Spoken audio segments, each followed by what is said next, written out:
ഞാനൊരു തോക്ക് വാങ്ങുകയാണെങ്കിൽ അപ്പൊ അതിന്റെ നിയമവശങ്ങൾ എന്തൊക്കെയാണ് അതിന്റെ ആവശ്യമായിട്ടുള്ള രേഖകൾ അല്ലെങ്കിൽ? അതായത് 2016 .22 എയർ റൈഫിള് ബാൻ ചെയ്തത്.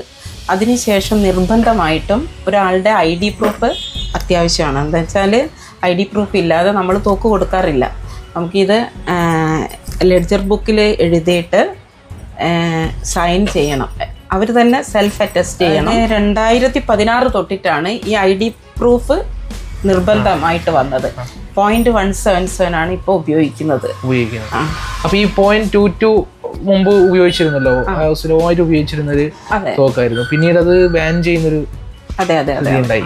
അതിന്റെ പിന്നില് അതായത് 0.22 2016 ബാൻ ചെയ്യാൻ കാരണം നമ്മുടെ മേനകാ ഗാന്ധി കുറേ ഫൈറ്റ് ചെയ്തിരുന്നു അത് ബാൻ ചെയ്യാൻ വേണ്ടിയിട്ട്. അതായത് മൃഗങ്ങൾക്കെതിരെ വേട്ടയാടുന്നതെന്ന് ഒരു കാര്യം, പിന്നെ നായയെ വല്ലാതെ ഉപദ്രവിക്കുന്നതെന്ന് പറഞ്ഞിട്ടാണ് മേനകാ ഗാന്ധി പണ്ട് കേസ് കൊടുത്ത. വർഷങ്ങളോളം സ്റ്റേ ഓർഡറിലായിരുന്നു. അങ്ങനെ 2016 ബാൻ ചെയ്യാനുള്ള ഓർഡർ വന്നത്. അന്ന് തൊട്ടിട്ട് 0.177 ആണ് ഉപയോഗിക്കുന്നത്. അതായത് മറ്റേത് മിസ്യൂസും ചെയ്തിട്ടുണ്ട് എന്നാണ് പറയുന്നത് ആളുകൾ. ഇപ്പോ പണവും അതേപോലെ തന്നെ ഒരു ID കാർഡും ഉണ്ടെങ്കിൽ ഏത് തോക്കും എനിക്ക് സ്വന്തമാക്കാൻ വേണ്ടി പറ്റും? തീർച്ചയായിട്ടും വാങ്ങാൻ പറ്റും. തീർച്ചയായും.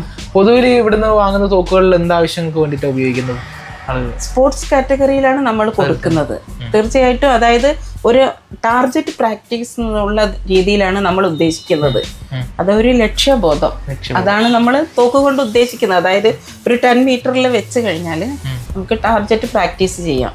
അതാണ് നമ്മൾ ഉദ്ദേശിക്കുന്നത്. ഈ സ്പോർട്സ് കാറ്റഗറിക്ക് അല്ലാതെ പിന്നെ സെൽഫ് ഡിഫെൻസിന് വേണ്ടിയിട്ട് ആളുകൾ തോക്ക് ഉപയോഗിക്കുന്നുണ്ട്.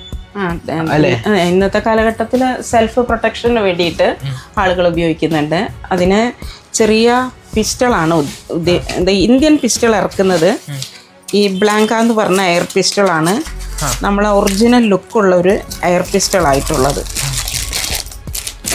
അതായത് ഇതാണ്.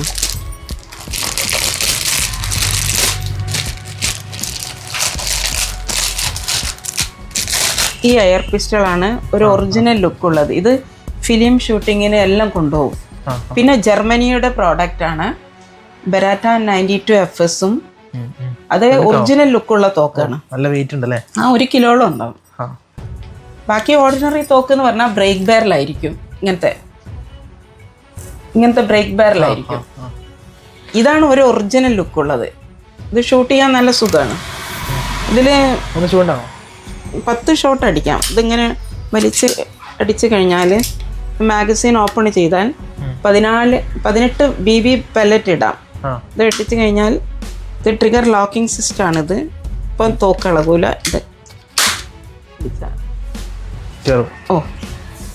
എയർ പിസ്റ്റളിൽ വേറെ ഒന്നാണ് ഇന്ത്യയിൽ ഇറങ്ങുന്നതാണ്. ഇത് ബ്രേക്ക് ബാരൽ എന്നാണ് ഇതിന് പറയാം.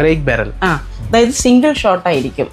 ഒരു പെല്ലറ്റ് മാത്രമേ ഇതിൽ ഇടാൻ പറ്റുള്ളൂ. ഇതിങ്ങനെ ഒടിച്ചതിന് ശേഷം ഇവിടെ പെല്ലറ്റ് ഇടുക. ഇതങ്ങനെ ഫുള്ള് ഒടിക്കണം.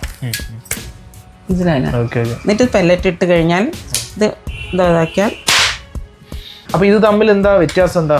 അതായത് ഇത് നമ്മളെ ഒറിജിനൽ സർവീസ് പിസ്റ്റൾ മോഡലാണ് പോലീസുകാർ ഉപയോഗിക്കുന്നത്. ആ മോഡലാണിത്.